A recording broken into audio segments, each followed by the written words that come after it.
my friend Cardale.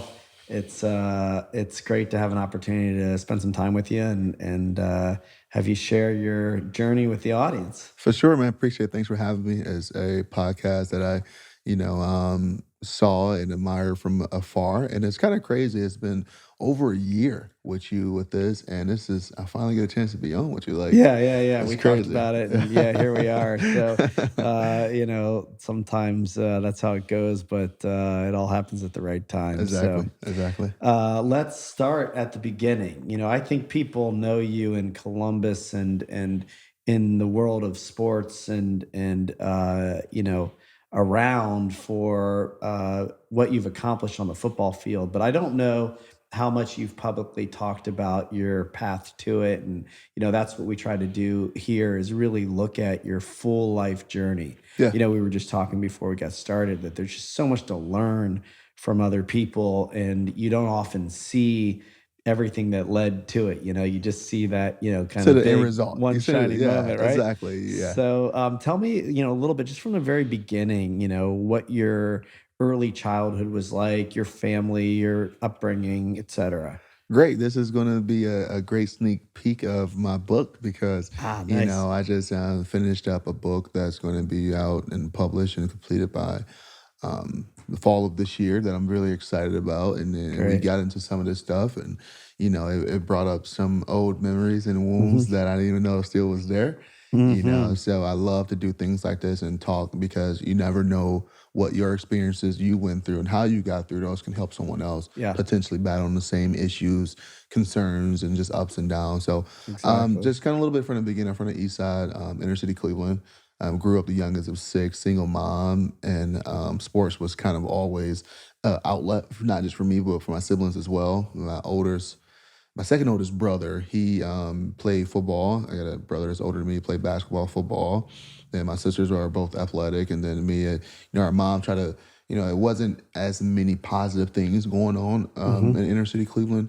And with my mom being a single mom and working all odd jobs from selling food out the house to braiding hair to cleaning homes to any and everything you can think of to make ends meet to just provide a somewhat livable opportunity for six kids. Hmm. I can only imagine she didn't want that stress of us falling into the trap of gang violence, us falling into Hmm. the trap of doing things that we probably shouldn't have been doing when she wasn't around.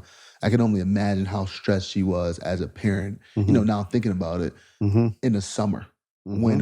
when she knew, those 8 hours or whatever hours you spend in school, we wasn't there. Hmm. Yeah, she's out trying to make ends meet for us, trusting and believing that we're where we're supposed to be.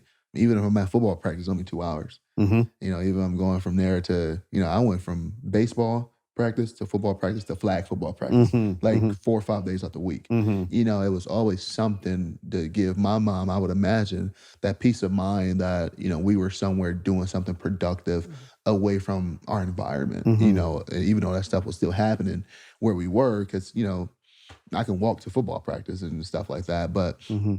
knowing I was doing something productive that can potentially, help me develop life skills, right? Let me just hop in there for a second. So you have how many siblings? I'm the youngest of six, so I have five siblings. Okay. So you have five siblings. And was your father around at all, even at No clue who my father no is. clue who your No clue. father's? So Okay. my four older siblings share the same father. Hmm. A guy named William Jones, who passed away, who was married to my mom before I came about, Hmm. and then divorced through whatever, but still was really close. And he lived right around the corner. But Hmm. even with that, I don't recall my siblings. Just when I was, young, I still Hmm. remember a lot of things. I don't recall my siblings having a really good relationship with him, and he lived Hmm. right around the corner. I don't Hmm. recall him seeing him at, Hmm. God rest his soul. I don't Hmm. recall seeing him at many birthday parties for my Hmm. siblings. Hmm. All of us went to the same school. We was close in age, so it Hmm. was times where I was in first grade. My older sibling was probably in fifth grade. Hmm. So seeing my siblings and things like that. I don't Hmm. recall him seeing them at school Yeah. events or things like that. So there was no So it's father really figure around. outside of uncles and things like that. Okay. Um, our uncles were amazing men that Hmm. had kids of their own. Hmm. My grandparents had 15 kids. Hmm. All living in one household. My Wow. And my grandfather was a man's man. Mhm. And he raised great young men and women as well, with Mhm. the help of my grandmother, clearly. Mhm. So we always had a positive figure to look up to. I wouldn't say father figure for as everyday style type, but I always knew I wanted to carry myself like my Uncle Dale or my Uncle Tony. Okay. Because my Uncle Dale was a firefighter, and I used to love, like, I grew up in the house. We lived in the house that my mom grew up in and all her siblings. And at one time, it was my mom and her 6 kids, my aunt and her 4 kids at the time, 4 uncles, and my grandparents downstairs Wow. in one household, right? Yeah. In a 4-bedroom house. So Yeah. we all over the place Yeah, and you were how old during that time? from birth to second grade. Okay. So this was us. Interesting, yeah. Yeah, this Yeah, was so us. it's fascinating to me because, that's a lot. It's a lot of people, it's a lot of kids, Yeah. and I asked a question about the father figure, and you did, in your household have uncles, grandfather, you had a lot even though your mom single mom, there Mhm. was, a number of adults in the household. Now there's a Yeah. lot of kids Yeah, too. exactly. Up until that point, I want to say right around when I was in second grade, that summer going into third grade, my aunt was the first to move out with her kids, and then I want to say my uncles started. My uncle Dale, he was just beginning to become a firefighter. 'Cause I remember always trying on his stuff, his big Mhm. helmet and things like that, and his stuff just bobbling. That's And my great, uncle yeah. Tony was just going through a marriage with his wife at the time. Freshly beginning to be married. So he moved out, and then it Wow. was my mom and us, and then my grandparents. And my grandparents moved, and like right around, like I said, going into the third grade, we moved out the house as well. I think, Yeah. to my knowledge, I think we lost the house. I think, Uh-huh. but we moved. So now, as that critical time as a young person, right? I'm freaking 8 years old, seven, Yeah. 8 years old, of really starting trying to figure out who I am, Yeah. really started learning different things. First time really living on our own Yeah. without our other siblings or cousins and stuff like that. Yeah. You miss unintentionally. I was looking for that father figure role. Yeah. But I tell people all the time, I say, I don't say, hey, I was raised by a single mom as a crutch, because Yeah. like I had my mom and my dad in one person. My birth Yeah. mom was such a strong, independent woman, Yeah. and I get into our relationship a little later, but Mhm. I'm like, I got lucky, Yeah. from some of the things that she taught us. She was very no nonsense when it Mhm. came to a lot of different things. And like I said, I can only imagine her stress level of the Yeah. summers where, she knew we wasn't in school, Yeah. and having that trust in us and knowing that we wasn't doing anything we wasn't supposed to be doing. Yeah. And just tell me while we're there, we can get into it more later, but tell me a little bit about when you were that age, what your relationship was like with your mom. Like you can look back and see all Oh, those wow. things now, right? You Yeah. probably didn't appreciate, what she was doing at the time, but I'm wondering like what was the relationship? Did you appreciate her at the time or was she sort of up your ass and I think, you know what? I think I appreciated her at the time for sure, because I was the youngest and yeah. I got baby just a little bit, and I Uh-huh. always love that people, oh, you look just like your mom. And, people tell us, "Oh, you was unattachable from her when you was Okay. younger," and things Yeah. like that. And then our relationship really didn't take a turn for the worse, honestly, until my sophomore year in high school, when I Okay. when I officially became adopted. And just some things, and it's so crazy. I grew up in a household with 5 other siblings, and we're all so different. And it's mind blowing to me still to this day how, Mm. we all saw the exact same thing. Mhm. We all at times did not eat at night. Mhm. It wasn't like our mom paid a favor. It Mhm. wasn't like, hey, only y'all two eating today, or like, Mhm. hey, I ain't gonna kick y'all, but I'm gonna kick their. Like Mhm. we all got Mhm. our asses kicked. Mhm. We all went through the exact same experiences when it came to at home and in our community. We all hung together. All our Mhm. friends were the same people. Mhm. We all been shot at before. We Mhm. all fought before, like, and things like that. So it's so mind blowing. I know we started this by Mhm. saying you got into this to tap into like the person mindset and how and why they are where they are today. Mhm. And it is so mind blowing because I'm like, man, how or why I'm not like one of my siblings right now. No Yeah. offense to them, Yeah, yeah. but our mindsets are so different. Yeah, it's fascinating. It really is because environmentally, and people talk about nature and nurture. Well, I mean, it was sort of all the same, right? Yeah. And my siblings and I are all very different too. And maybe we didn't have the same childhoods, but you see, just in human nature, Hmm. people are wired, or I don't know, something happens along the way that Yeah. has you, go a certain direction. Yeah, yeah, I totally agree. And then, a guy named Ronnie Bryant, I played with his son, Christian Bryant, at Ohio State, and he would give me this story, this analogy about just the mindset of people and the way you look at things, right? It was two kids, and they had a dad, and the dad was a drunk. One kid grew up to be successful, one kid grew up to be a drunk. Hmm. And they asked the kid who was successful, "Why are you successful?" Hmm. He said, "Because my dad was a drunk." Hmm. Then they asked the kid who was a drunk, he said, "Why are you a drunk?" He said, "Because my dad was a drunk." Right. So their perspectives, right? Right. One kid thought it was okay. One kid thought it was like, I want better. And I Yeah. think that is a situation that I think I try to compare myself to with my other siblings. Mhm. They're all doing well in their respective fields of life. They're all being productive members of society. Mhm. But I see some of the complacency Mhm. characteristics in them, and I tell people all the time, I say, my siblings, they're going to work till they dead. Yeah. They have no choice Mhm. because of the decisions they make now or decisions they made before and decisions they make now. And they just don't, to me, they don't see, it's harder for them to see something different. Mhm. And for me, I always knew it was something different. Mhm. I'm like, this can't be life. Like, this can't be it. Yeah. All I know is struggle. One day I got to get better. Mhm. And not saying their mindsets, because we grew up in a household where we didn't talk about stuff like this. We didn't talk about our feelings. Mhm. Like, I don't think I heard my mom literally say, I love you until maybe my second year in college, Mhm. Well, So let me ask you something about that, because it's an interesting. I'm curious about it.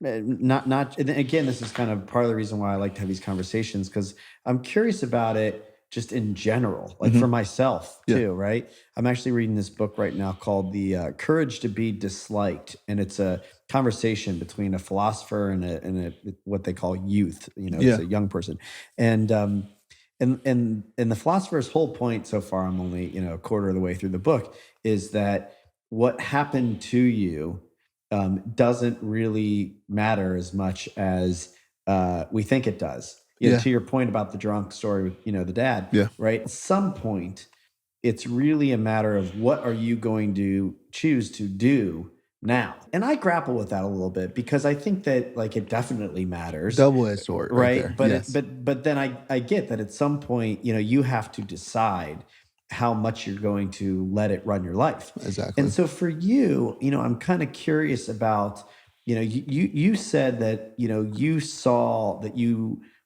wanted another life. Like, you couldn't live like this the rest of your life, right? I forget your exact words, but there was something motivating to you about having, something else. Yes. And do you remember kind of like why you saw it that way, or how, or what kind of, Um, like, because somebody else is like, well, I'm just screwed, you yeah, know? exactly. And the way I saw it, and I say this all the time, I said, I don't understand how I didn't grow up jealous. Hmm. Not just of my siblings, but I have friends who had both parents. I Hmm. have friends who had one parent who was just as successful as the household with two parents, and they had a lot of things. Like, you at those young ages, kids are sometimes can be materialistic. So, they had a washing machine and dryer. Hmm. They had clean clothes to wear every day, right? They had shoes, bearable shoes and things like that. And I thought like, man, like, you know, it made me think. I remember thinking at a very young age, like, "Oh, dang, they parents are lucky, Hmm. or they lucky to have parents like that." Not really understanding that every situation is different, right? I don't know what shaped my mom to be the type of person she was, or didn't have maybe some of the financial education or Hmm. opportunity the other parents might have had to help provide better for their kids. And I just remember, I think I was about in the seventh grade, and we was getting ready for our first school dance. And what I would do with stuff like everything we wore was hand me downs from our older siblings. And I remember my brother was in the ninth grade. My second oldest brother was in the ninth grade. He went to school called Collinwood, and they just had like homecoming or something like that, maybe like a week before. and I wanted to wear his outfit. Mhm. I'm talking about the exact same thing. So I don't know what he was getting ready to do. He was getting ready to maybe go out with friends or something, but he was looking for the jacket to this outfit. And I remember like hiding those clothes so I can wear them to the middle school dance I was Mm. going to. Mhm. But remember putting on dirty clothes for the Mhm. most part and going to this thing and like being embarrassed because I didn't know they were like dirty. He might have Mm. sweated. I'm starting to Mhm. smell it as Mhm. I'm walking like to the party. Mhm. And I'm just like, man, this can't be real. Like, I know they're Mhm. not like working on a group friend. I'm like, I know he's not going through that. I know I'm Mhm. like, he's the oldest. I'm like, he didn't steal his brother clothes. Like thinking to Mhm. myself, Mhm. like, dang, it must be nice not to Mhm. be able to do that Mhm. and stuff like that. So I was Mhm. middle school really my that I can remember my first thought of like, man, it gotta be something better. Mhm. You Yeah, it's know? interesting. I have I really relate to the whole like, uh story about the drunk. Mhm. Cuz I had to make that choice with my dad that I didn't want to end up like him. Yeah. And I, for better or worse, because I see how his life is ending still to this day, I have a constant reminder that I don't want to do that, Yeah. right? Yeah. Um, but I feel like it's a blessing and a curse, right? In some ways, you can choose to look at it as like the most educational thing that you can ever get, right? That you have this embodied experience, of wearing those clothes and having those thoughts and feelings and knowing you never want to Yeah. live that way, Right. right? But it's also like a really shitty feeling It also, oh, you no, know? yeah, exactly, exactly, 'cause, I can vaguely remember too, just, walking and just being in my thoughts and, like, literally whatever my thoughts were I ran right into a pole, Uh-huh. walking to the I ran right into a pole, Uh-huh. split my nose wide open, and I started bleeding on the shirt, and Yeah. I remember like, "Man, my brother's gonna kill me now if I was" Yeah. like, so much in the head of thoughts like, man, not necessarily I can't remember if I was thinking about, "How do I make sure that I can have nice things or I don't live like this?" Or like, damn, this is really not normal. Like Yeah. hearing about them and like some new shoes that just came out, like Uh, 3 or 4 of them had them on, and feelings I can't relate to. And I'm uh, just like, man, I would die for that feeling. yeah. And but I was never jealous of my friends though. It Mhm. was always how do I get to You that were point? inspired by it. Yeah, you used it. You Exactly, used it, exactly, yeah. Which is exactly. also something that I have, talked about in the podcast and growing more and more firm in my beliefs and I'm actually writing a book too.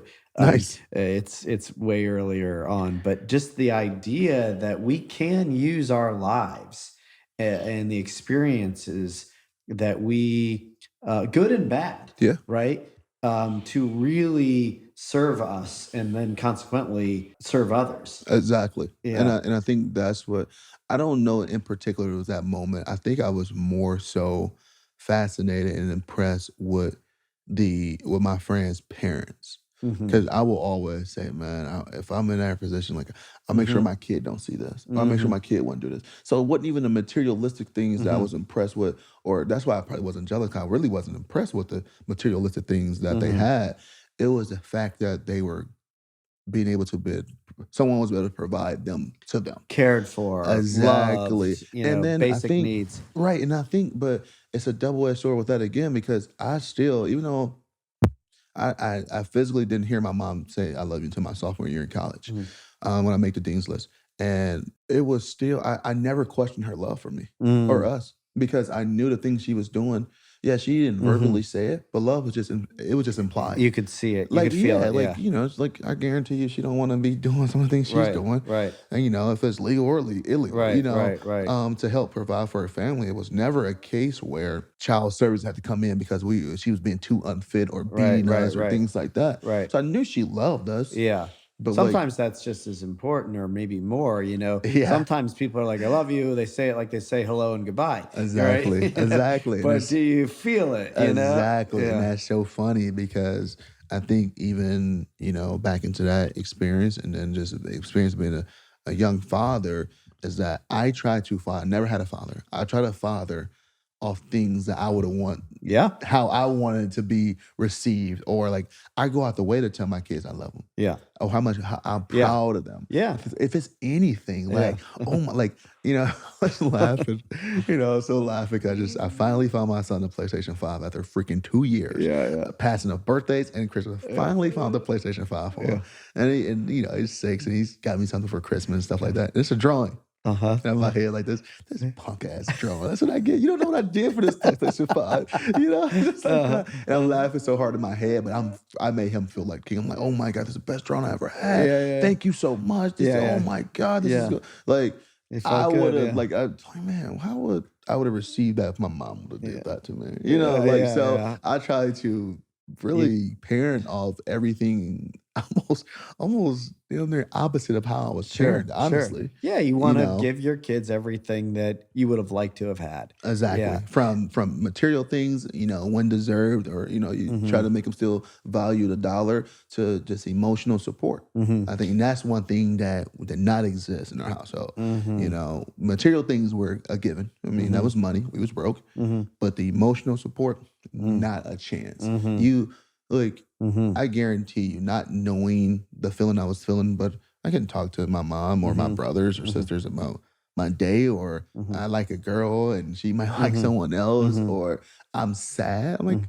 "I'm sad, but shit, we got bigger problems. We might not eat tonight." Right, right, right. So a lot of Right. that stuff was on the back Yeah. burner. Yeah, and that's hard because, those are things that, really are very real and, need to be addressed at some point, Yeah, at least, exactly. right? Exactly. Okay, let me back up. You said something, I think, maybe around 8 or somewhere around there, that you were starting to kind of like have to figure out like who you are, Mhm.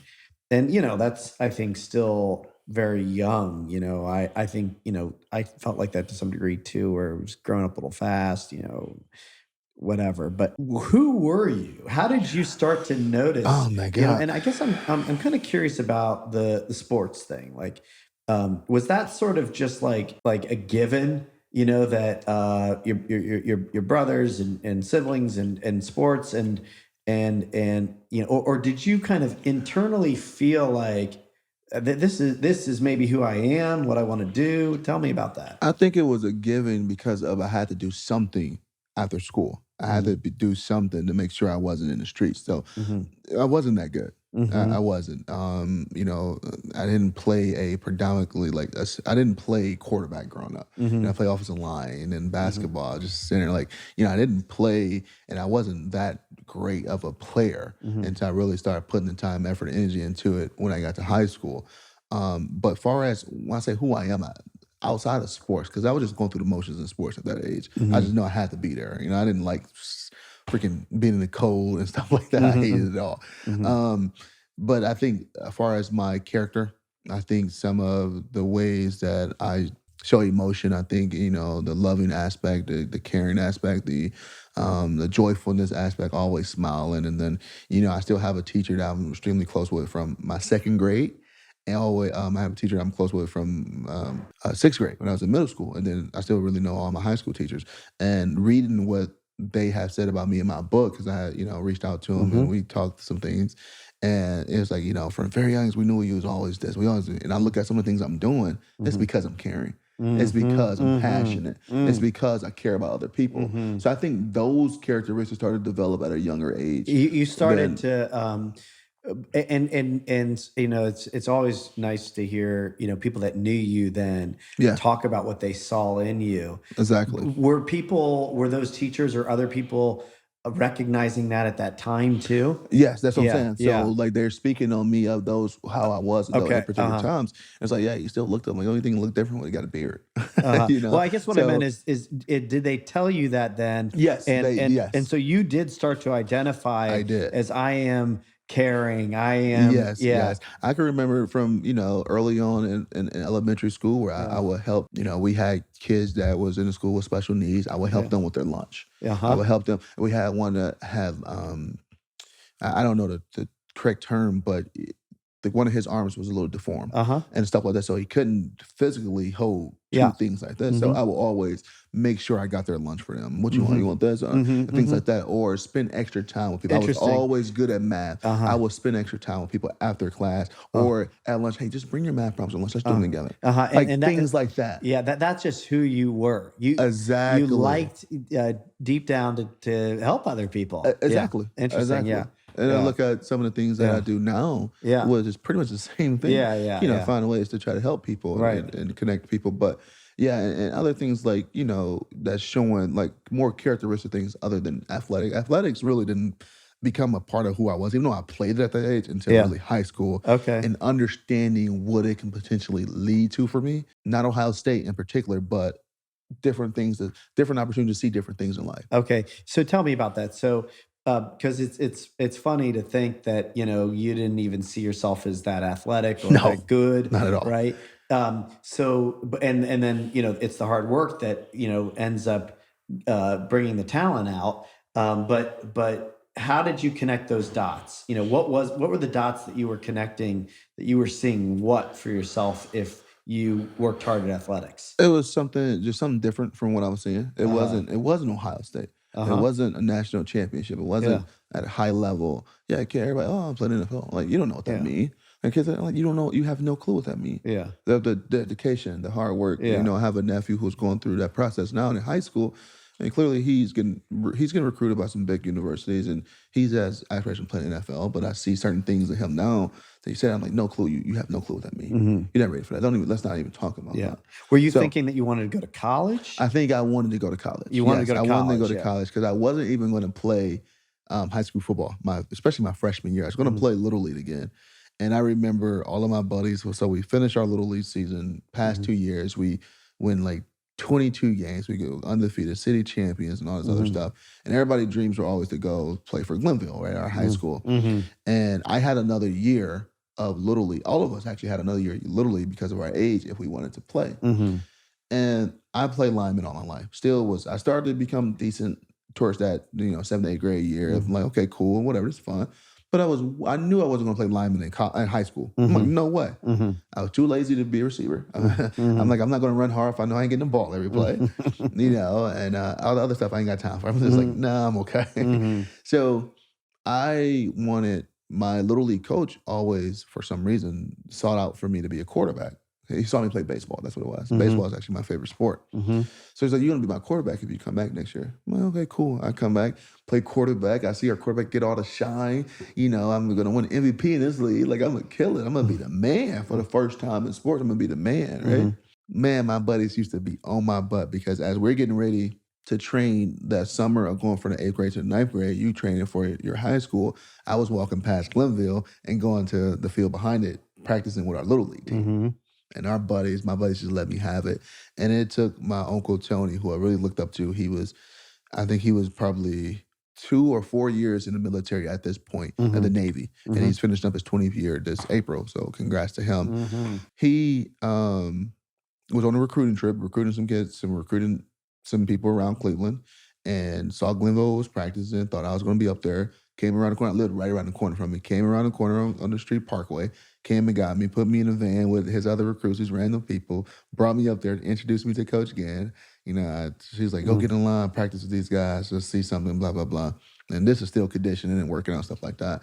And kind of loved it, man. I loved the mm, being around those guys. And then I was just like, I don't play quarterback. I'm like, I never played it. I was going to go play a year down there. I mhm, was really going to stick to basketball and track in high school. I wasn't mhm, going to play football because mm, I didn't know what I play. mhm, So mhm, through that process, man, I started understanding the game more as far as a quarterback and loved it and kind of made that commitment to that position. mm, And, it didn't really take long for me to understand how hard it really was until my second game of the year. We played St. Ignatius and I got hammered. I was getting mm. killed. What year was that in your high school? 2007, Which is my freshman your year. freshman year. So Freshman so year. you make the transition pretty fast to Hmm. playing quarterback. Yeah. Coach Ginn saw you as a quarterback, Yep. even without the experience. Exactly. Yeah. Yeah. And so you hop right in and you're playing Yeah. quarterback. I was Yeah. always able to process information fast, Yeah. to a certain extent, I was really gonna good. ask you about that because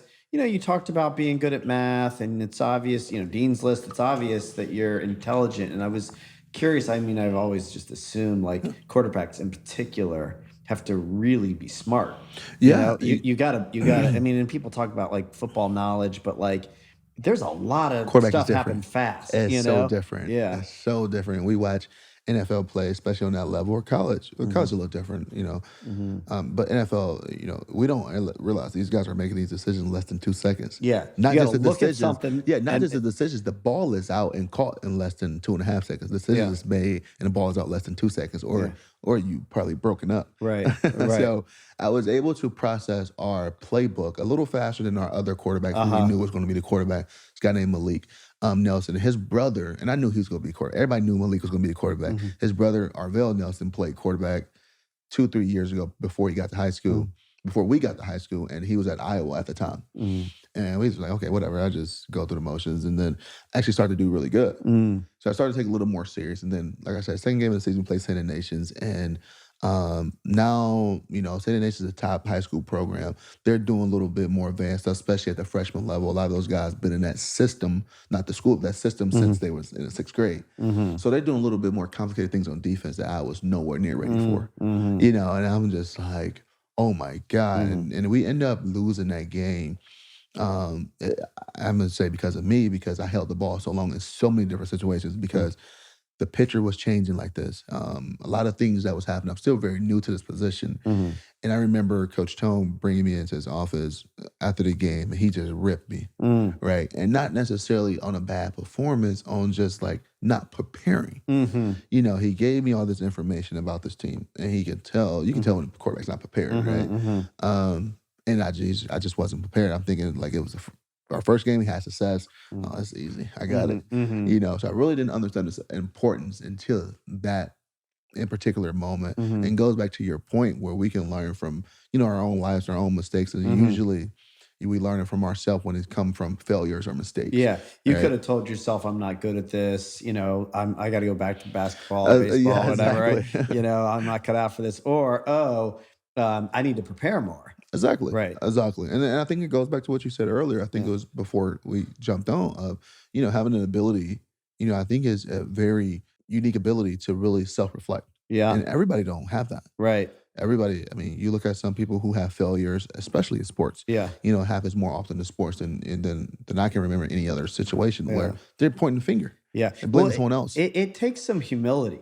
Yeah, You've gotta be willing to look in the mirror, and some mhm. people just don't wanna do that because sometimes you look in the mirror and you don't like what you see, Exactly, and and that's not fun, it's but not fun. it's better to, that's how you grow. Yeah, especially when you have to look in the mirror when because I had to do this. Mhm.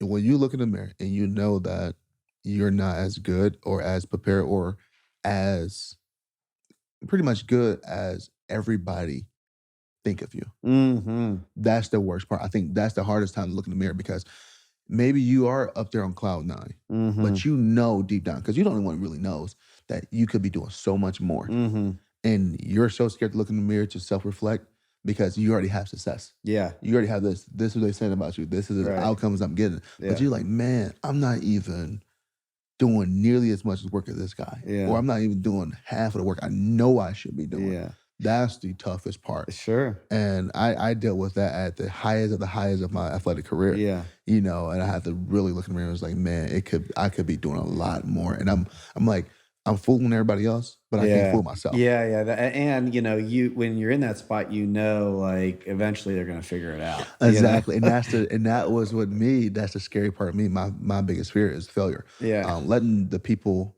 down that I know who count on me. So if it's my teammates in Yeah. the athletic environment, if I'm in the corporate America world, if it's people under me or beside me, and clearly my family, the Yeah. people I got to provide for. Yeah. Is my biggest fear is the knowing that they count on me and I'm not doing everything in my power to make sure that there's only certain points of so many certain factors that you can control in each and every scenario, right? Yeah. But I want to be able to control as many as possible to put myself as close as possible to the outcome I want Yeah. in any situation. Yeah, yeah. You know, Okay, so you learn those lessons and you obviously start to have success. at the high school level. At what point is it clear to you that either Ohio State's calling or others are calling, and you're going to college, and now you've got decisions to make? Tell me a little bit about kind of how that Yeah. unfolded for So you. that happened going into my junior year. So Junior finishing up my year. sophomore Mhm. year, played a few games on varsity as a backup and things like that. And especially after the first few games of my junior year, where I started to get highly recruited, Mhm. and all these rankings started to come out and all these news articles. Now I'm just like, whoa, whoa, whoa, like Mhm. what's going on? People think I'm so great. And that's where the first moment happened where I had to go look in the mirror Mhm. of I'm getting all these accolades. Mhm. I know I'm not doing as much as I'm supposed to be doing. Mhm. So my junior year, a guy named Scott Nowitzki, who is the principal at Perry High School up in up north of like Geneva. Mhm. Now, he was my quarterback coach for a year, and he really pushed me to try to be greater than what I was. I was kind of falling into the trap of everyone around us, as far as our community, and things Mhm. like that, Mhm. kissing our butts and saying Mhm. how great we were going to be because up until that point, me and my buddies have all played together since we were like 6 years old. Mhm. Now we all on varsity. Mhm. Now they're like, this is the year Glenn was finally gonna win a championship. Mhm. All these guys are killing it. All these guys know each other. All these Mhm. guys got the chemistry. They hang like this is the year. Mhm. And as a kid, you start to believe some of that. Sure. Oh, they already said this the year. I'm Mhm. good. Mhm. Like Mhm. this is I should just continue to do what I do to get here, right? Mhm. Which was nowhere near amount of work, time, effort, and energy, and the sacrifices I should have been making to get to that point. So I think that happened for me. I want to say, I want to say the first game of the season. Really, Mhm. we played St. Ignatius now on varsity, Mhm. and we lose by 1 point. But Mhm. going into that game, I did feel like I was prepared, but I could have been better prepared. Mhm. Going into that game, did not play well. We lose by 1 point.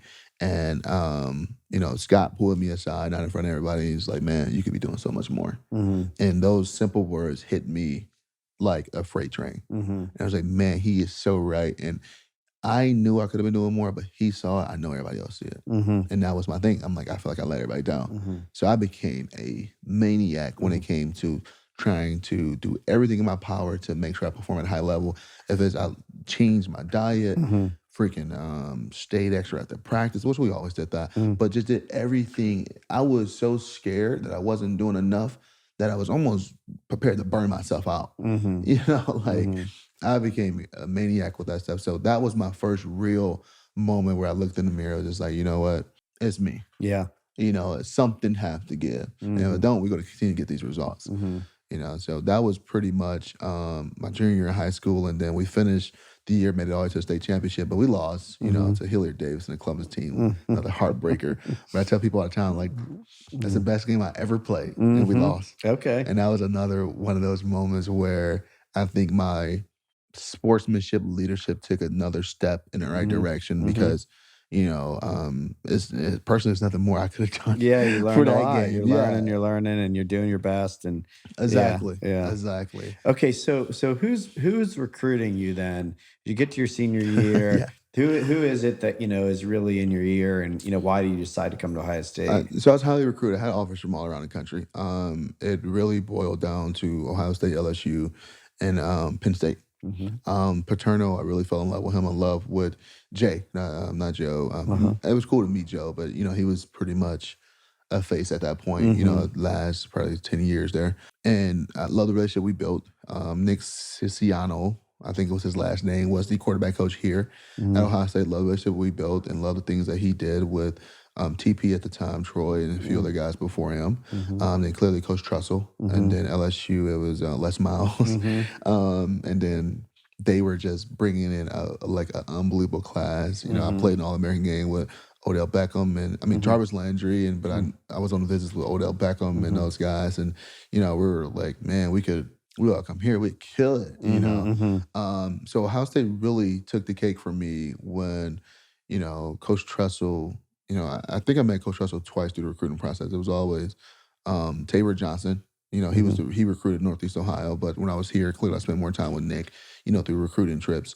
And when Coach Trussell came up and just really, you just felt his passion. Hmm. You just felt his eagerness about just developing you as a person, Mhm. which no one really talked about. Mhm. And I'm just like, wow, that went back to some of the things that I saw a betterment for myself earlier on in Mhm. my life. It was Mhm. like, it was never about sports for me. Mhm. Now, this guy is talking about the things that I really hungered for Mhm. of who I am. Like, how do you elevate me? How do you get me to Mhm. the next level of me, not just me to the next level of college or NFL? Mhm. You know, I was always that type of person to like, because like I said, from the very beginning of those thoughts and conversations with myself, I didn't think I was that good in sports. So that Mhm. was a back burner. Mhm. How do I get to this, right? I know I'm gonna have some way, somehow. How do I maximize the opportunity? How do I grab the opportunity when it presents itself? Mhm. And I always figured it'd be through, the me, and not Mhm. knowing me meant character, not knowing me being the traits that that Mhm. you have as an individual.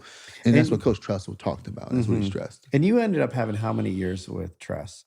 0. Yeah, so he left. He So he recruited you, re and then he was gone. yeah. Yeah, okay, that's what So I thought, yeah.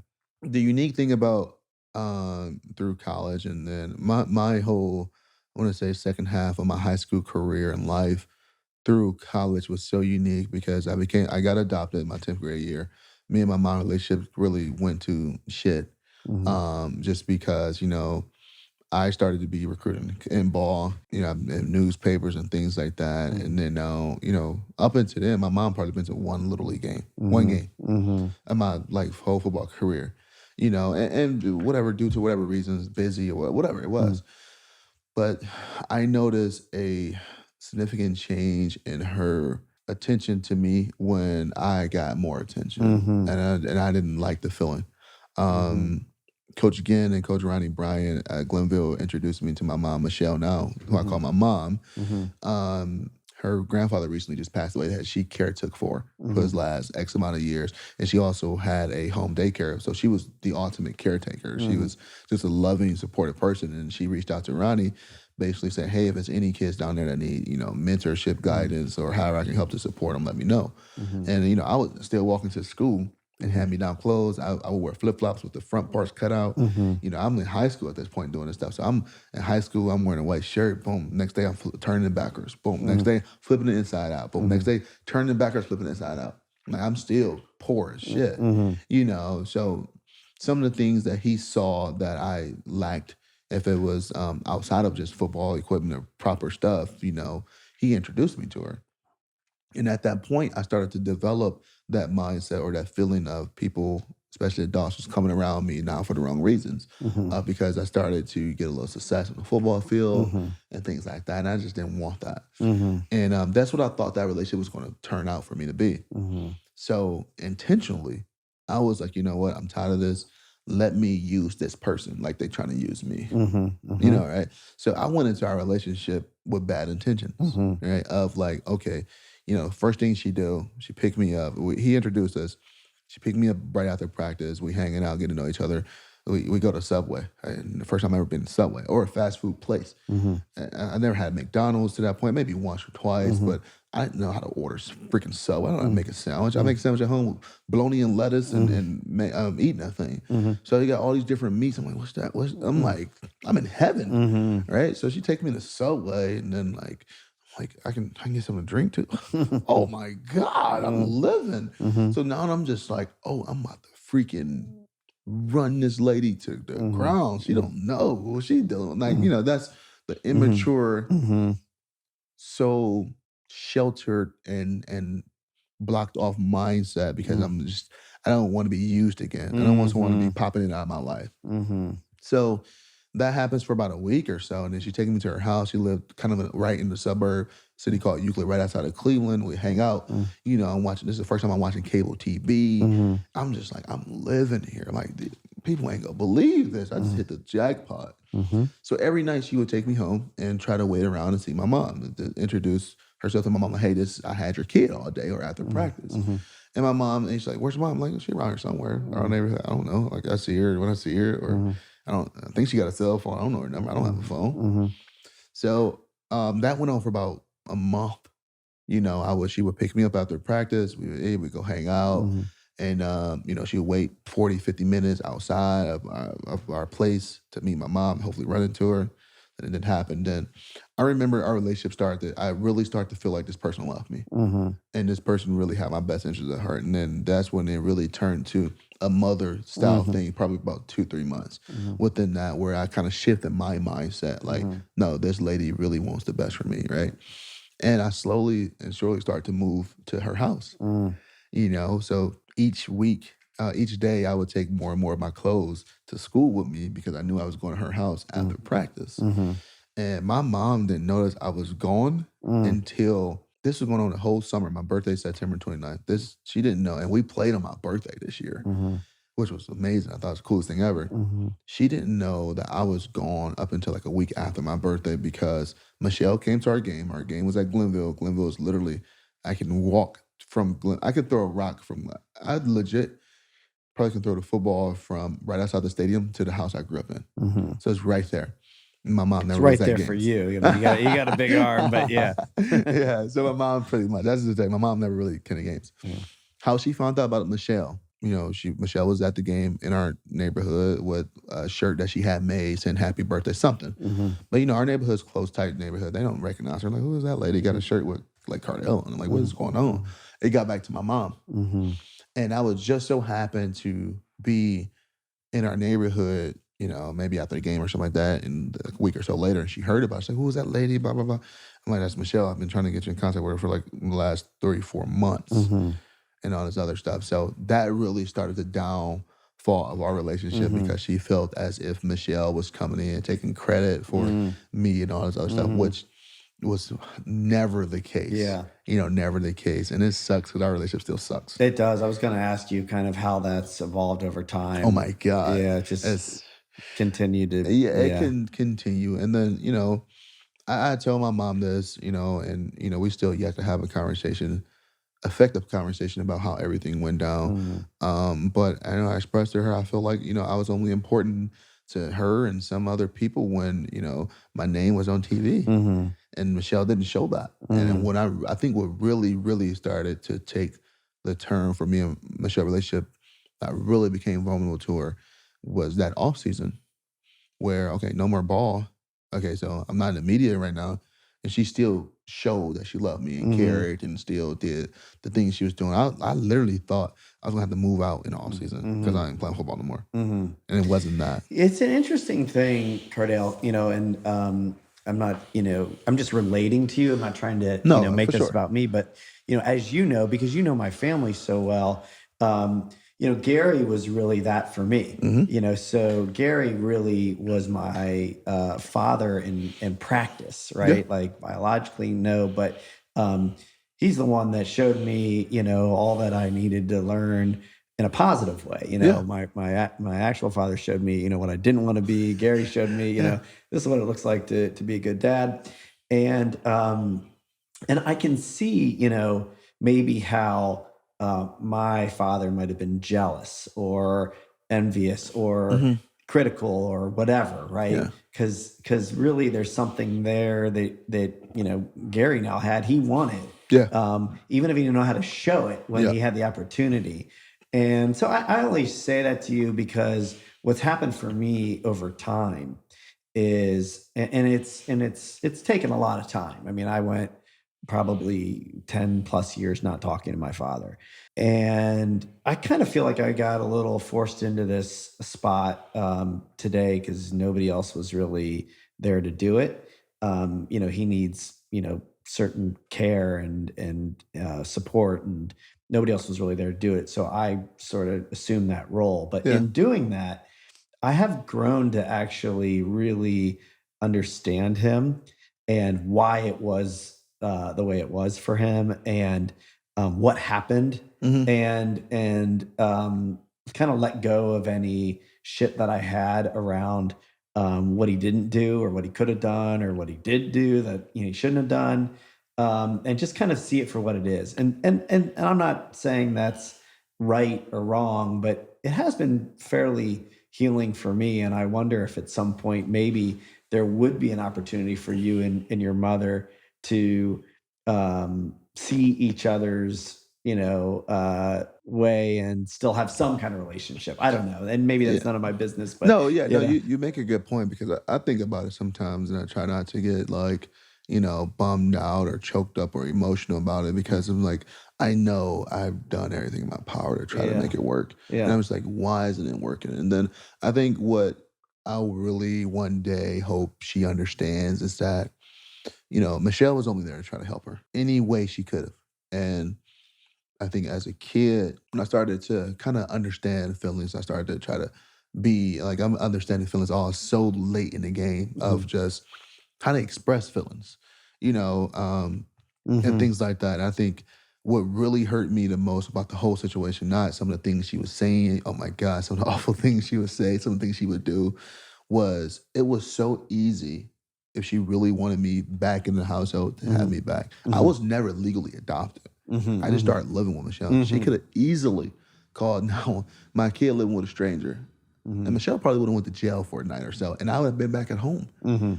And I think, when so it got to a point where it's Yeah, like, well, does she really want me? Or is it yeah. really for the status of things that I can potentially shed light for her Mhm. of the football success? Yeah. Right. So it actually had me resenting football for a while. Mm. So it's so many Interesting. things that, Yeah, and it's yeah, complicated. Believe for me, sure. you can do No, for sure. everything possible on your end, and there might not be an opening on her end, and it is what it Exactly, is. exactly, and that's where I'm at now, and Yeah. even to this day with her, and this is clearly, a little bit off topic, but now even with today, it's just like, the random times she would call me, like, or text me Mhm. like, "Hey, why didn't you tell me when you was in town?" Or Mhm. "Why didn't you bring the kids over to see when you was in town?" I'm just Mhm. thinking like, because we don't have that relationship. Right. I don't think like that with her. I don't. Yeah, and there is actually something to be said for kind of standing in your truth and not feeling a family enmeshment obligation or something that Exactly. That's has the you like, well, thing. I have to do this Right. because I'm in town. Like you Exact. don't have to. So Exactly. you're a big boy now. You can do whatever you want. Exactly, and, like, that's vice versa with Michelle, that's where, like, I'm like, we text each other all day or just random stupid stuff. When I see my mom texting me or call, I'm like, Mm-hmm. "What is it now?" It Mm-hmm. could be she's just calling to check up on me, but we don't Right. have a relationship to Yeah. like, that's not the norm. I'm just Yeah. like, "What happened? Yeah. Something my siblings okay?" Like, we don't have that relationship Yeah. to say, "I'll just see what you was up to." "Oh, look at this funny meme." Like, we Yeah. don't have that. Yeah. And it sucks, I'm not gonna lie, but, Yeah. like I said, I personally do feel like I've done everything in my And power that's to all you try can to, do. yeah, That's all so, you can do. Well, I appreciate you sharing that, yeah, and I understand. That can be tough, yeah, and like you said, that's all you can do yeah, is do your best. Okay, so you come to Ohio State. You've recruited by trust. He's yeah, telling you all the things that are meaningful to you. mm. You make that decision. You get there, and trust is gone. Boom, gone Yeah, overnight. I'm just like, "What just happened?" yeah. So the way that actually happened that unfolded. So me and Braxton Miller Uh huh. was same class in high school. We played against each other in high school, and I keep running up, and we destroyed them in high school. Went down there, hammered him. Uh huh. He went into college early that spring semester, and with same class. So I was gonna come in June. So one thing about Trussell, and you know this, Trussell loved his Ohio guys. Hmm. He wanted to keep as many Ohio guys as possible. If he can bring them all to Ohio State, he would have done it. Hmm. Good, bad, or indifferent, he would have done it. And he felt like, hey, okay, we got two guys in the same class. If one beat them out, someone's gonna transfer. He did not want transfers to happen, Hmm. right? And with Braxton already getting a jump on me, clearly he had the jump of 6 months of college ball, spring ball, things like that. So they came up with a plan for me to send me to prep school.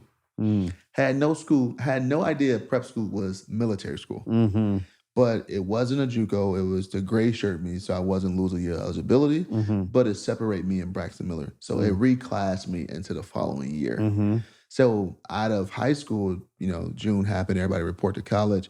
I went into prep school in September that mhm, fall. While all that's going on, that whole off season before that season started, that's when the Trussell stuff comes out. mhm, So I'm walking into the situation of so much uncertainty mhm, when what prep school was on top of now my mm, coaches are going to be going. mhm, Well, it just happened with Coach Trussell at first, mhm, and then okay, cool. Nick is still there, my mhm, quarterback coach. I know Luke. Luke was mhm, the intern head coach, and mhm, I figured, they're telling me, hey, if he do good, mhm, he'd probably be the head guy. mhm, keep all these guys. Mhm. Okay, cool. Ohio State, that's still Mhm. my Mhm. school. It sucks that Tressel won't be there. We get to about November. I'm in prep school. We play a season of ball through there too. I'm also in prep school roommates with Michael Thomas. Mhm. Mhm. So we go through that, and then in November, I want to say the rumors come out about Urban Meyer, Mhm. about him being the guy, Mhm. and I'm just like Urban Meyer. I'm like the Florida guy, like the. Right. I'm like, oh man, I don't run offense like that. Like I'm Yeah. not no running quarterback. Like Right. I mean, he had Tebow the first Right. quarterback go 2020. What Right. 20 rushing touchdown 20? Yeah. I mean that's great, but that's not me though. That's not Yeah. my style. So they make it official. Urban's the guy. Team. I think I got like 2 weeks left of prep school, and my recruiting is still open. Mhm. So like 7 of the millions of scholarships I had, they still would honor my scholarship for the following class. Mhm. LSU was one of the big ones. Mhm. So even though I committed to Ohio State, I still could have committed to LSU, decommitted, and went to LSU Mhm. in that following January. So January of 12. So Coach Herman comes out. He's going to be the new quarterback coach. They're Mhm. letting the coaches prepare for the bowl game. They already probably told them, hey, you guys are going to be fired or whatever that conversation is like. Mhm. And he tells me like, hey, he tells me a little bit about his background. Have no clue who this guy is. Telling me about some of the things we're gonna do on offense and all this other stuff. So I'm a little at ease with that, but still not really. I still don't know this guy. I Mhm. just met this guy. I got to report to college in 3 weeks. Like, that's no time to really build a relationship. I really want to be there, trust this guy, and things like that. So walked into the situation where the team just went 6-7, Mhm. and now I got Urban Meyer as my head coach. Mhm.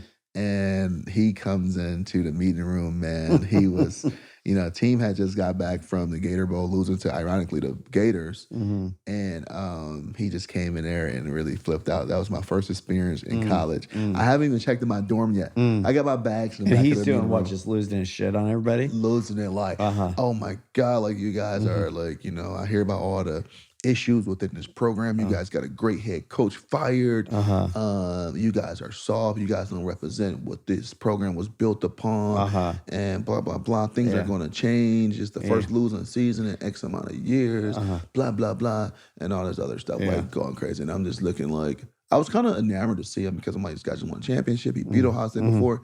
It's cool. Like, this is my first time seeing someone that's on TV in Mhm. person. Mhm. And I'm still really like Mhm. new to so much stuff. Sure, right. And I'm just like thinking to myself, this motherfucker isn't nothing like on TV. Mhm. So all that happens, and a few weeks later, we start our off-season program, and it's just hell week, Mhm. 24/7. And Mm. walking into that program, his cleansing period, as Mhm. Coach Mick, who the head strength guy would call it, Mhm. and it weeded out a lot of the Mhm. bad attitudes Mhm. and habits of not just players but players overall. Mhm. And we actually ended up going 12-0 that season. Yeah, it's an interesting thing. I mean, obviously, I want to talk more about your experience with Urban, but Yeah. we've all kind of seen how Urban's style might have led to great results on the field. At Ohio Mhm. State. Then he, more recently goes to the NFL. That style, wasn't as well received, and the climate in general has changed. Oh, for The, sure. the conversation around mental health and how we're treating people and the whole athlete and the whole person, right? A lot is changing in that world. And, it's funny. We were talking before we got started about the fans and, how tough of an environment it can Yeah. be, right? Winning really, people can say they care about the athlete and the whole person, but not at the expense of winning, Right. you know? And so I am kind of curious to hear, your take on Urban, his Yeah. style, the, effectiveness of it, and or the parts that really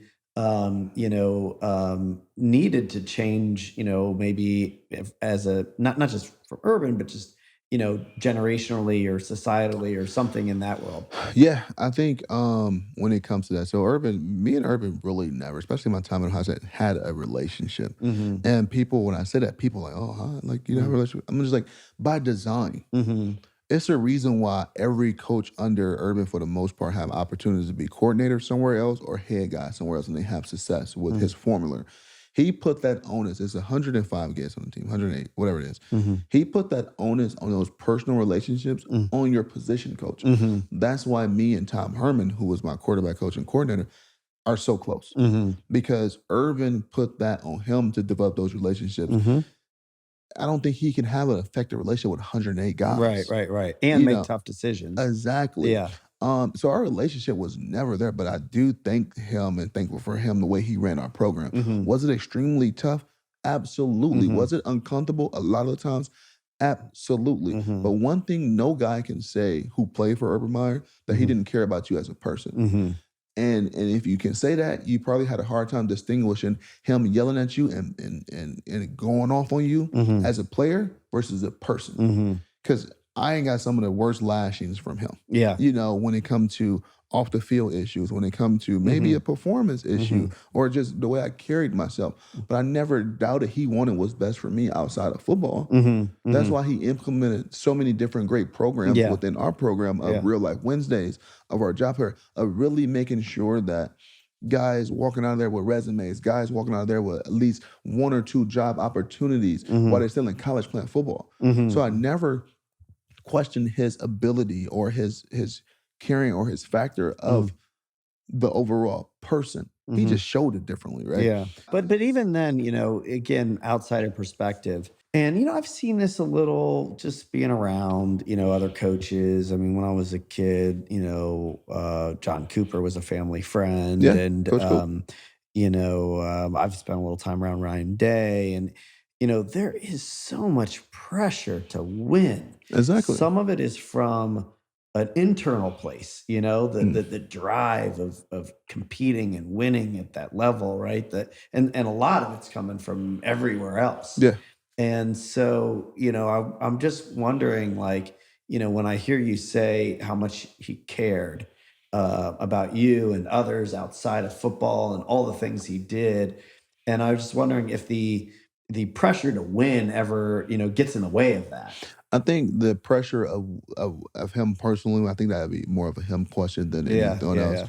yeah. Um, I think the pressure of the success of the team Uh huh. always was first, Yeah, right? It was always bigger than Urban Meyer. It was always bigger than yeah. Cardale Jones. It was a team Team thing. performance, team things. And I'm not even like criticizing, I'm Mhm. not saying like it's wrong. I'm just kind of It gotta curious, be a thin line. Yeah, I Yeah. think it is a thin line. And I think that's where the successful ones really flourish in those moments of, okay, I still have to win games, but I'm still dealing with kids here, 18, 20-year-old Yeah. kids that Yeah. I still some way, somehow gotta prepare them for life. Mhm. If life after ball comes after college or 10, 20 years in the professional league, whatever, I still have an obligation to prepare these guys for that, to Mhm. equip them for that. And he always talking about filling your toolbox. Urban, that was his biggest thing, fill your toolbox. If it was your toolbox, if it was to help you perform on Saturdays, or your toolbox to help you perform in the real world with other programs, like I said, Real Life Wednesdays, with the Mhm. job fairs, Mhm. with going to bat for us to have certain things around the facility and Mhm. making sure Mhm. we are equipped Mhm. enough to be successful. And to my understanding, it was like that with every place he's been. Yeah. I got buddies that play for him at Florida. Mhm. Some of the people, Alex Smith, some of the people who play for him at Utah, Mhm. Mhm. with some of the numbers and the rate of Mhm. things that guys were doing when they was done with playing at the University of Utah as far as the football program, some things they were getting engaged in, and some of the opportunities they did not have or Mhm. resource they did not have, the things he did when he got there. Yeah, it's good to know. I think So that's nice to hear. That's why I'm, sincerely curious because, there's a clear track record there, yeah, school to school exactly. of him caring about, certain things and then actually doing. Exactly. Um, okay, so let's talk about, you've got a pretty well publicized experience here in Columbus, Yeah. right? Where you come in. So, talk about kind of how that was going for you and what leads up to you, getting that famous call. I think so going into that 2014 season,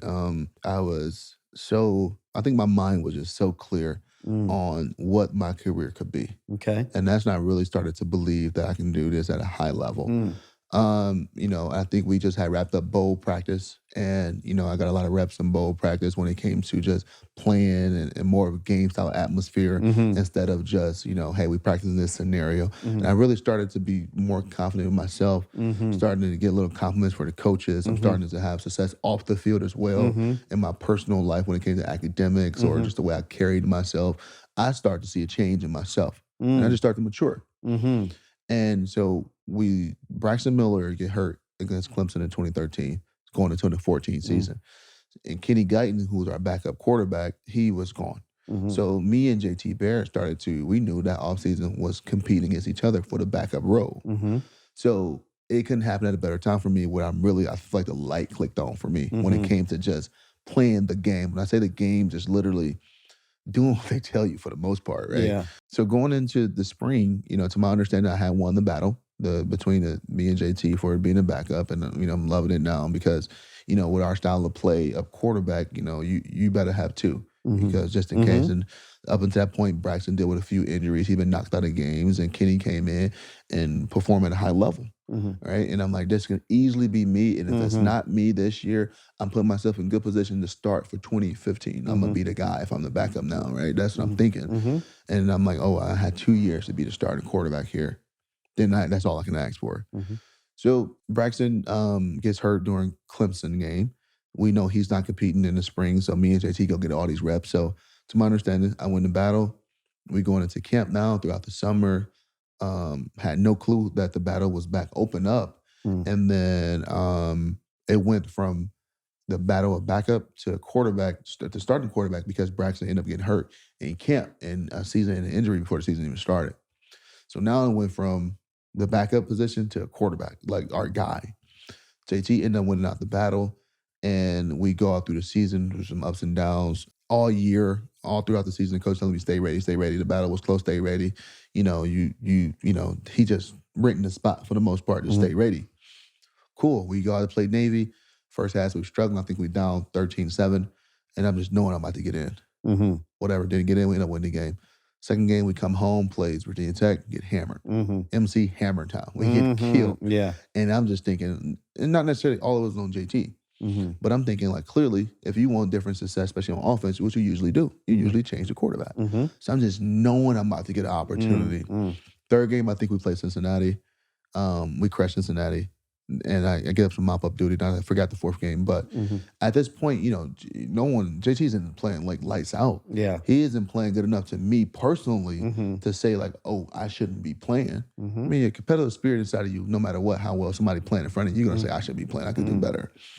So we get to about two more games during the season. I think it was Indiana, where before that week, I talked to Coach Herman. I said, hey man, I'm thinking about transferring. Mm. I said, because, you guys are telling me I'm doing well, all this other stuff, and, I'm not getting no opportunities. Mhm. And I said, no knock on JT, he's my boy, Mhm. but I'm not getting no opportunities, and, I feel like I can play. Mhm. Like, this ain't me last year, not knowing still sure, low-key happy to be here. Mhm. Mhm. This is me knowing I can play at a high level, and you guys see it every day because I'm playing against our defense every day. And he's like, "You listen." He sat me down and said, "Listen, man. When you got a quarterback, you want him to feel like he the guy. You don't want a battle or controversy during the season." Mhm. And we had other words and a great meeting, and I respected it. And I walked Mhm. out that meeting. And I said, "You know what? I would officially accept my role as the backup here. No, no, I Mhm. get it. Mhm. I get it, and we can deal with all the other stuff later. Let's continue to be there for my teammates and all the other Mhm. stuff. So cool."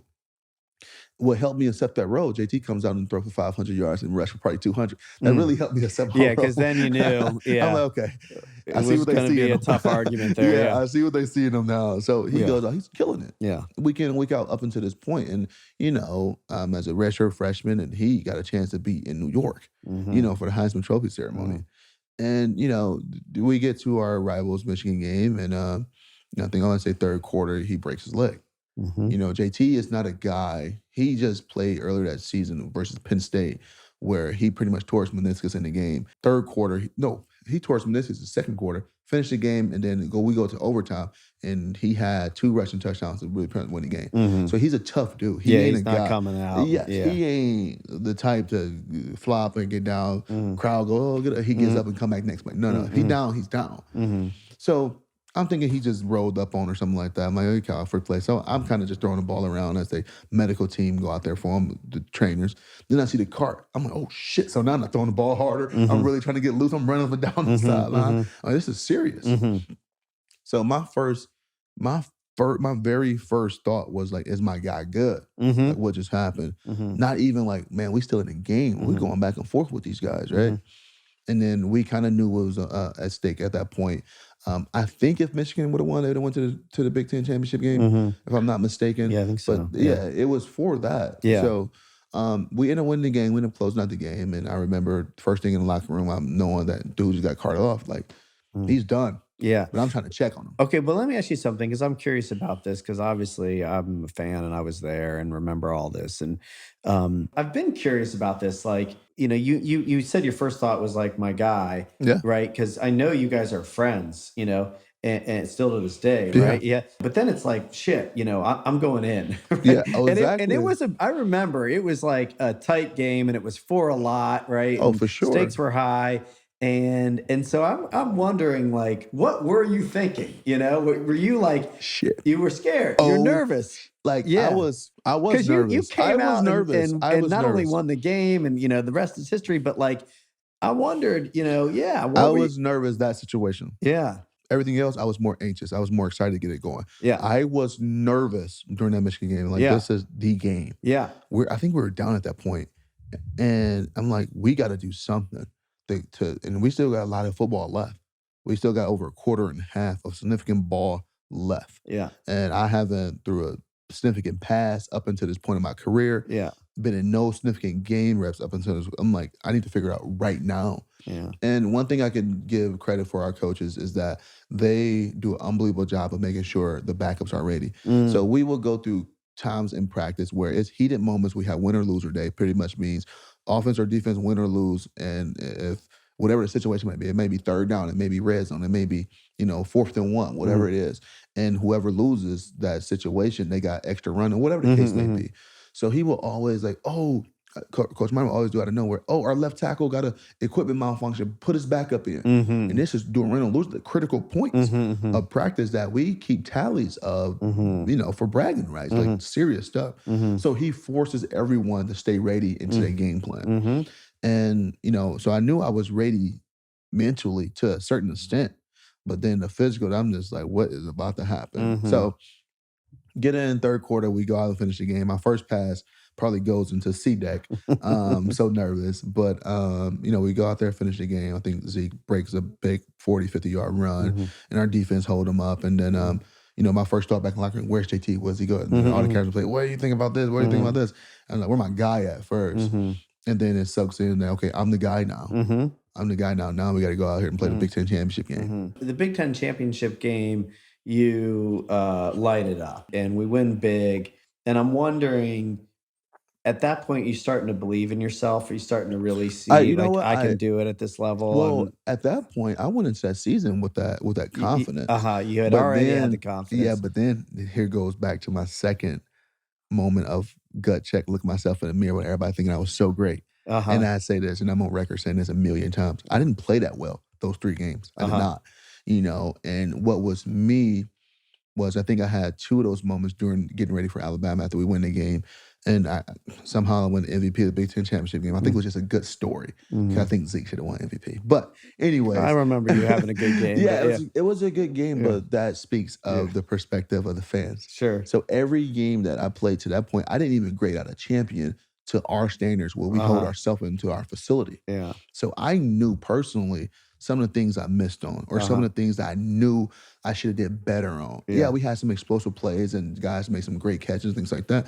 But I missed so much stuff, and not passes in particular, Yeah. but mentally stuff, checks and stuff like Uh that. huh. Uh huh. So that was a second gut check moment of like, Uh huh. man, don't fall into that trap. Yeah. Everybody's telling me how good you is or how good I am. Mm-hmm. Everybody talking about why this kid been starting all year. Well, this is if they want to come into the facility, I show you why I want to start all year. Mm-hmm. Mm-hmm. Now I started to see some of the things that maybe the coaches saw in me why they just wanted to open up that battle again. Mm-hmm. Right. With some of the things, sometimes it's so scary. The scariest thing you hear an athlete say is, I got it. Mhm. because that's when they usually will miss something. Mhm. Because you're so complacent, you probably think you did it so many times. I'm perfect at it, right? Mhm. And I give the examples of just in particular things like going, checking the line of scrimmage and maybe forgetting one step of how we go about calling a play or something like that. Mhm. So something so simple. Like if I was a coach of a player say, I got it, it'll scare me to death. Mhm. Because now I feel like you're more susceptible to look over the smaller things that really Sure. incline in the success of a play or whatever the procedure may be. So Mhm.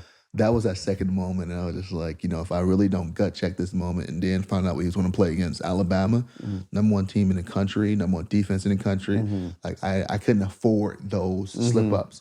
I couldn't afford those mishaps because, this is a team that's going to make you pay. Yeah, so you really looked yourself in the mirror before you got into the playoff Mhm. and really tried to do everything you can, prepare, Exactly. really bring your top game. Exactly. And I felt like I was preparing at a high level Mhm. at that point, being a backup because I wanted to always stay ready. Mm. And I'm telling you right now, from that moment of that Big Ten championship game, having that success Mhm. and knowing I didn't grade out as a champion and Mhm. knowing some of the things I missed out on, I could have I could have had 7 touchdown passes. Yeah, Let's yeah, just start there. yeah. Then two, just the other things that I let compound problems happen. And Mhm. it was small things that, the average fan won't know.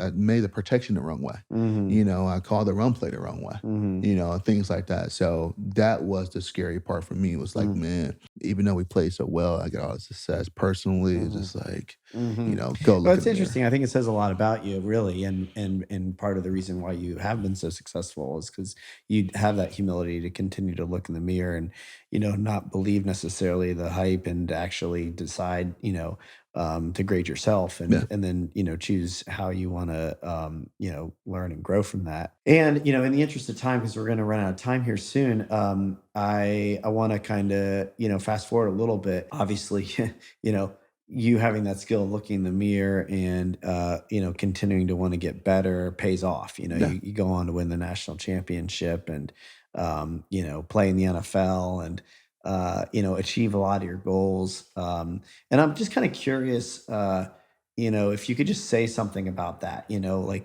what did that mean to you to win the national championship, to go into the NFL? Tell me a little bit about kind of what that meant to you. I don't know, how much it means to you or what, the actual Yeah. experience of that was for you. Yeah, I think the national championship one was the biggest one Mhm. because looking back on my career at that point, I'm looking back of the players I played with, the guys I grew to love, and the Mhm. guys I grew to know that they were animals, and would do Mhm. anything for anyone in that locker room. I wanted to do it more for them. Up Mhm. until that point, they want nothing.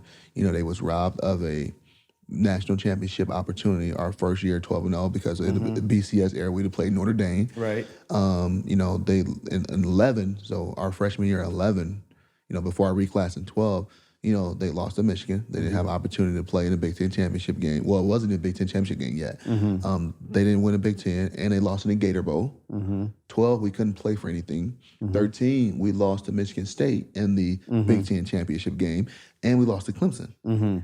And then in 14 was their fourth year. They Mhm. won nothing up until that point. I guarantee you they didn't say, I want to come to Ohio State to win nothing. Mhm. Right. So that whole run and that whole second half of the season, I know I really dedicated myself to them as far Mhm. as my preparation. And clearly when we played, that was my really driving factor because I knew how much time, effort, and energy they put into a lot of things. And then what really hurt me the worst was in 2010 is when everything happened with Ohio State with the tattoos, whatever the case may be. Mhm. But they didn't get, that team, yeah, they got bowl games, Mhm. taken away, but they still had the ability to go compete for those things at a high level. Yeah. And then my class of guys was the ones punished. Yeah, right.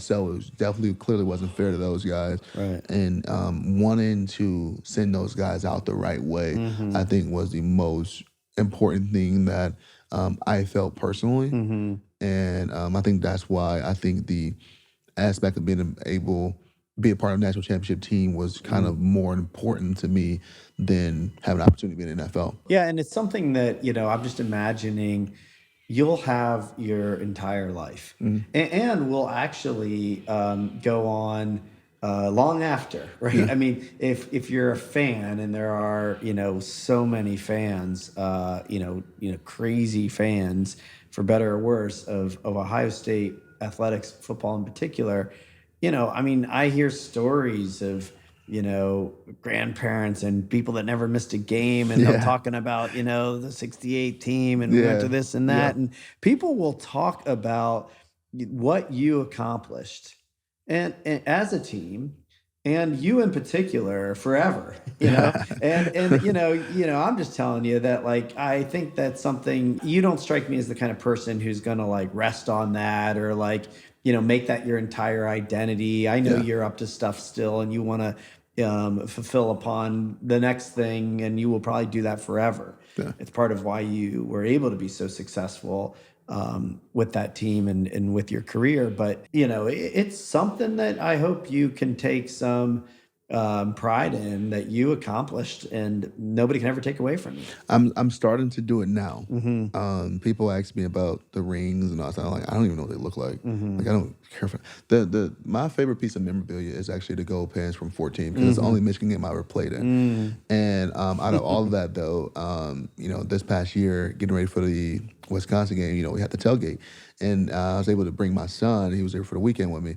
Not just to the game, but to the Woody in the Hmm. facility. And now I'm Mm. showing him like Hmm. where all the things that I'm hanging up on, Yeah, and yeah. that I'm just like, and seeing him like, oh my God, it's cool. Yeah, He's at the point now of like yeah. kids are talking about how in school, and he's like, Yeah, yeah, my dad like yeah, played yeah, there. yeah, Kids are like, no way. yeah, yeah, yeah. So now Well, that's like cool. Yeah, this is the coolest part now because yeah, I'm just like, yeah, whatever. Like we won. It was yeah, good. We was supposed to win. yeah. But now I think it's more so the legacy building, not just for the fans behind, but my kids. I think is the coolest part. I'm like, I never been so excited to go to the Woody Hmm. than that day Yeah, I to bet. take I him. bet. I bet. I Yeah, never been so excited to get to the Woody yeah, than that day to show him around the facility and yeah. take it. I'm like, no, don't look at that wall. Come here, come here, come here, come here, come here. Like, who is that? Who do you think that Uh-huh, is? uh-huh, Like that was me the whole time. I'm like, hey, yeah. let's go back and That's he's great. asking about Jackson and CJ. I'm like, no, but look at me. Look, I'm on the wall.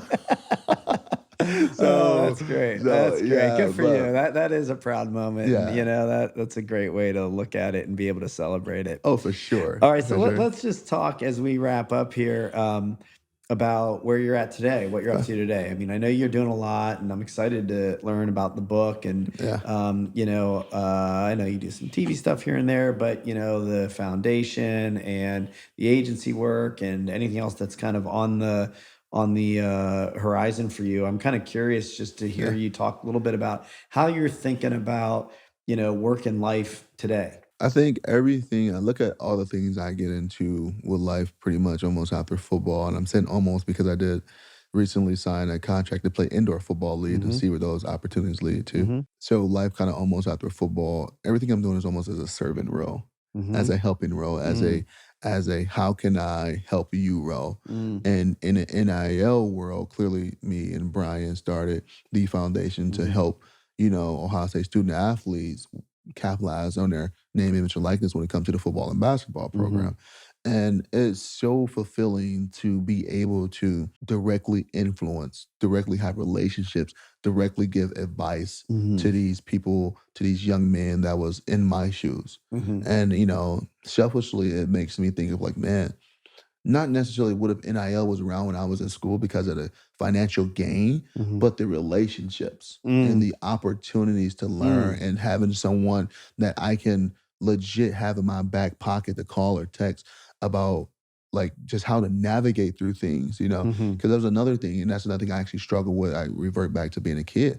I didn't know how to ask mom or for help, Mhm. or I didn't know how to vocal like, "Hey, I'm struggling with this." Yeah. But knowing someone been in your situation or Mhm. going through it and can really help you with guidance from experience is one thing as a person or a coach or as a person of power or influence that I'm giving you advice off something I read in a book. Mhm. I think the best advice is experience. And Mhm. I'm giving, Mhm. if I had Sure. someone Who's that walked the walk, who's been in your shoes, who really exactly, understands you. Yeah, exactly. Now, that's pretty valuable. yeah, if I had Yeah. someone that was giving me advice that me and Brian and Corey and some of Mhm. the guys with the foundation give Mm. to these young student athletes now Mhm. with no ultimatum, like Mhm.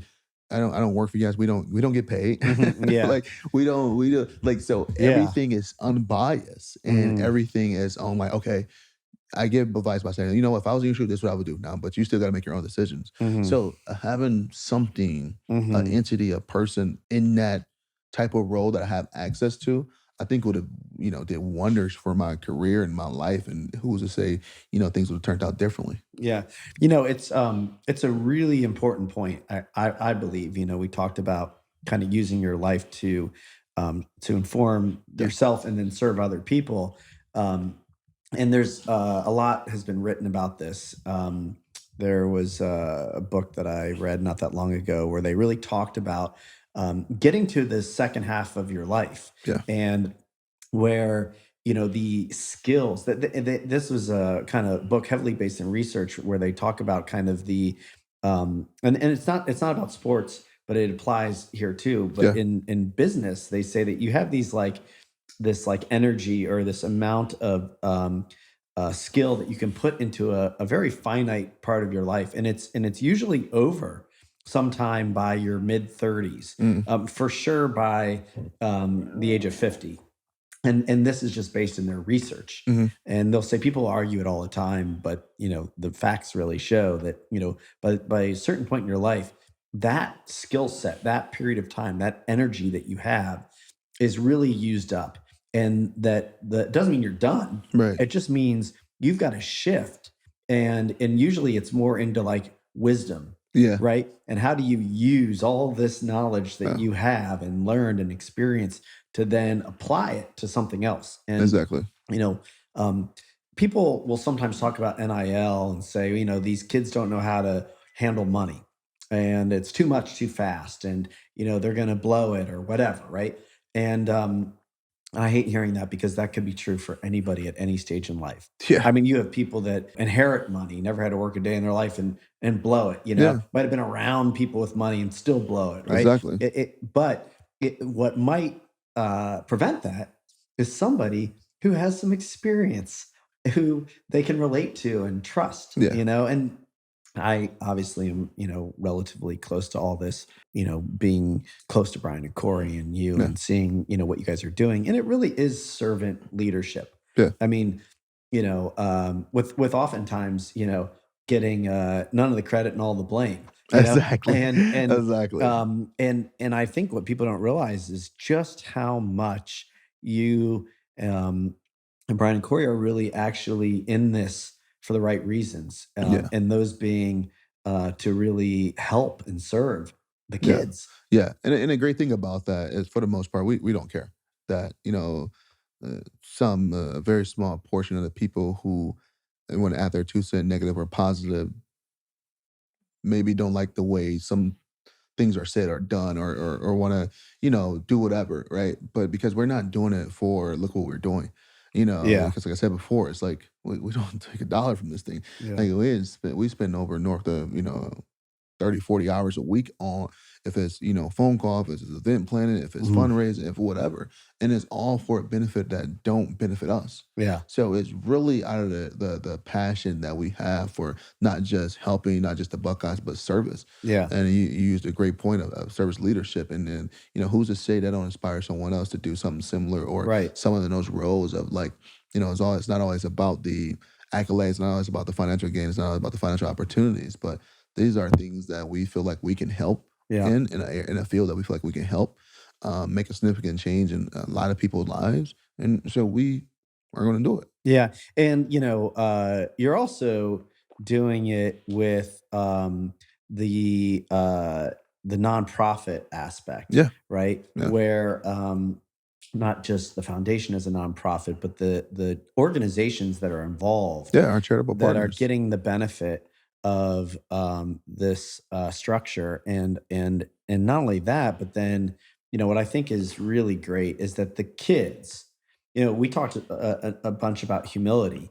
The students who are getting the money because of the structure you guys have created are now obligated, and they willingly are signing up for this because they want Yeah, to go volunteer in the community. yeah, And so then they're around some of the kids that you were helping voluntarily as a kid, and they're yeah, learning, they're getting perspective. yeah, There's hopefully some humility in there that, like, hey, I have a great opportunity. I'm blessed with health, and maybe Exactly. I ought to like really appreciate that, and Ex and exactly. that piece I think is really lost in the winning and losing, Yeah. and you like you said, it's a small group of the population, but um, I just give you a lot of credit. And what I love about kind of listening to these full stories and learning things about you that I didn't know is the dots always get connected. Yeah. And I kind of want to come back to this part that you talked about finding who you were and realizing that you were somebody that was caring, Yeah. right? Yeah. And you were somebody that wanted to help other people, and you realized that at a young age Yeah. before you realized that you were a good football player, Yeah. and now that's where you're coming back to. Right. You're still playing football, but you're also really clear that that's who you are, and that's what you want to do with your time and energy. And I think that's really awesome that you've been able to come full circle just back to who you really are. Yeah, exactly. And definitely with everything I look to see that I'm doing it outside of just the entrepreneur world of just, venturing out in different business Hmm. aspects is all about service. Just, if it's with our athletes with 10 talents, how we help them through different things and provide different opportunities for them.